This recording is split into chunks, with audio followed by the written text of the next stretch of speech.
Hey y'all, Travis here, and today I want to compare two budget lenses for you guys. Two lenses that I personally have enjoyed using as an amateur photographer myself, and that are great lenses to get started with to start building up your arsenal of gear as a photographer.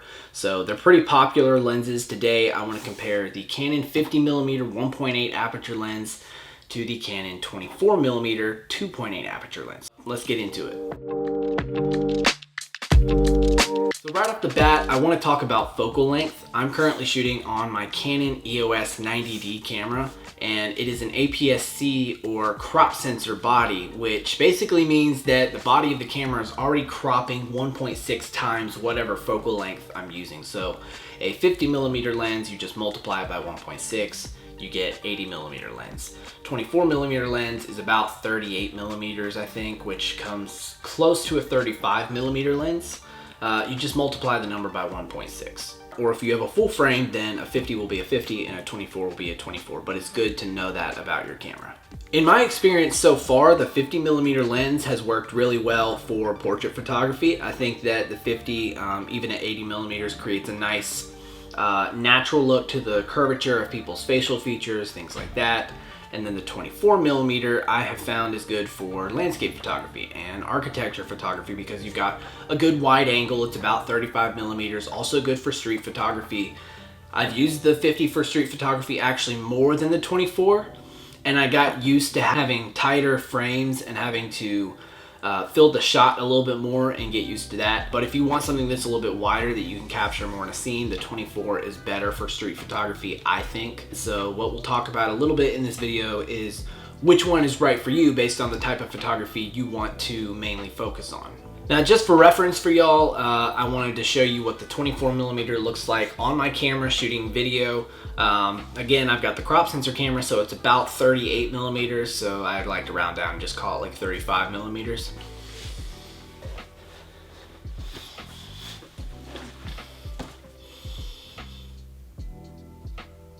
Yeah, I left the camera in the same exact spot just so you can get a good realistic feel for the difference between the two lenses. Again, this is about 80mm, so again, the camera's like 5 feet away from me. And I mean, I can't even get remotely close to it. Maybe you can move the camera back a little bit. And you can see this is still a pretty tight shot. The camera is now like probably 8, 9, 10 feet away from me. I'm in a small room. I don't have much room to work with. And so if you're like someone who wants to create YouTube videos and you're thinking between these two lenses, I would recommend starting out with the 24mm. Unless you have a lot of room or a full frame sensor, I would go with the 24mm. In terms of aperture, aperture is how wide the blades of your camera lens open up inside of the glass in order to let more light in, and the lower the number, the more light it lets in, the wider the aperture. So the 50mm has a maximum aperture of 1.8, and that is measured in f-stops, which I'm not going to explain in this video. You can look that up.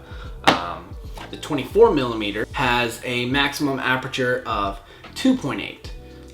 Which means that the 50mm essentially lets in about twice as much light at its maximum aperture as the 24mm does. So in terms of low light performance, as well as shallow depth of field, having more background blur behind your subject, the 50mm is definitely going to win in this category. 2.8 is still decent enough that you can let enough light in to not have to worry too much about having your image underexposed or not having enough background blur. But again, it's not going to be as appealing in maybe portrait photography situations where the 1.8 aperture is going to give you really nice blurred backgrounds, really bring your subject into focus.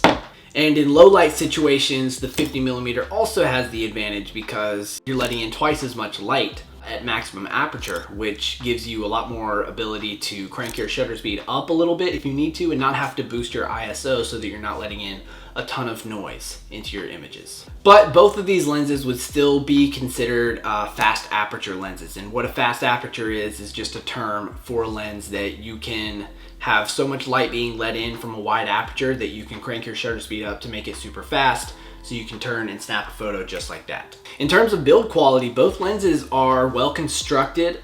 They're made of a nice durable plastic. I do think the plastic on the 24mm seems to be slightly higher quality. It also has a little bit of a textured nature to it, whereas it's more of just a matte smooth finish on the 50mm lens.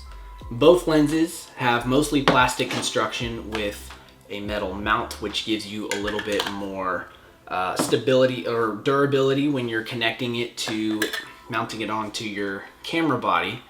The 50mm used to just be made entirely of plastic, but this updated current model is made with the metal mount, so that's nice. Overall, I think they're both built really well. They feel solid in your hands. You don't have to worry about them too much. You can kind of toss them in your bag when you need to go.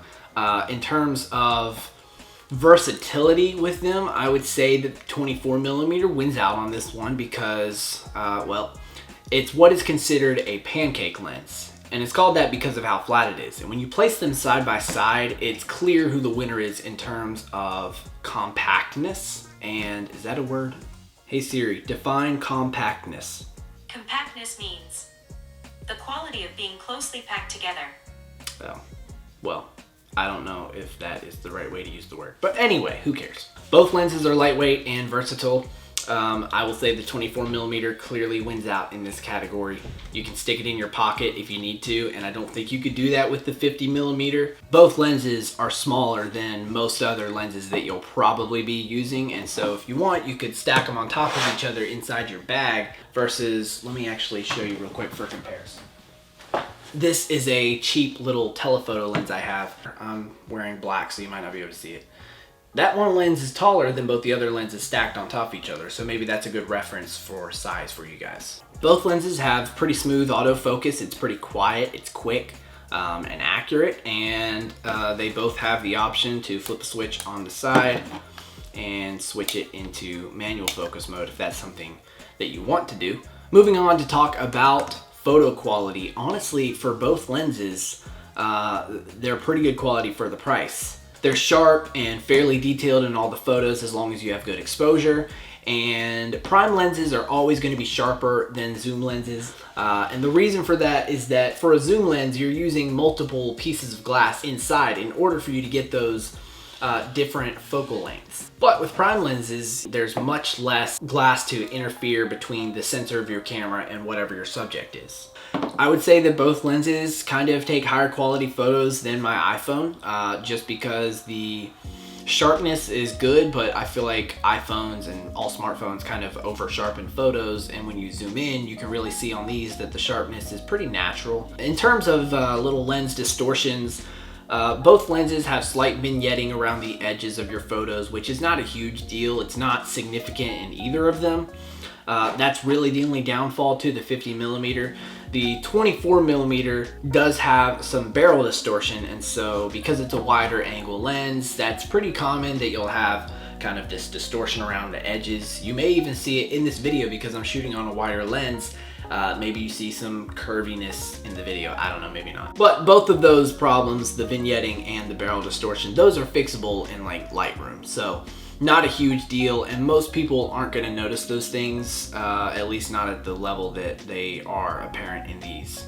So I lastly want to talk about which lens is right for you. Well, I tried to give you enough detail so you can make that decision for yourself, but if you need to know a little bit more, I would say that for your first lens, if you haven't bought anything yet but the kit lens that comes with your camera, I would go with the 50mm first, regardless of whether or not you have the crop sensor camera or a full frame. I think the 50mm is a good all-around lens to get started with and just kind of get comfortable. And then from there, you can move on and get the 24mm, and then you can have a wider angle lens. But you may be in a scenario where you're focusing primarily on landscape photography, in which case you may need to go with the 24mm first because it gives you that wider angle. But if you want those tighter angles or you're doing portrait photography, use the 50mm, I would say, first.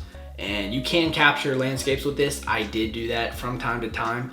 You're just not going to capture as much. But ultimately, it's up to you guys to decide which one you like best, which one works best for you. I like them both. I've got them both. That's why I wanted to make this video, to hopefully help out some of y'all who are also maybe not as far along as I am yet in collecting gear for my cameras, and I'm sure my collection will continue to grow, and I'll try to keep making videos that are helpful like this. And if you have either of these lenses, I'd love to know y'all's thoughts on them as well.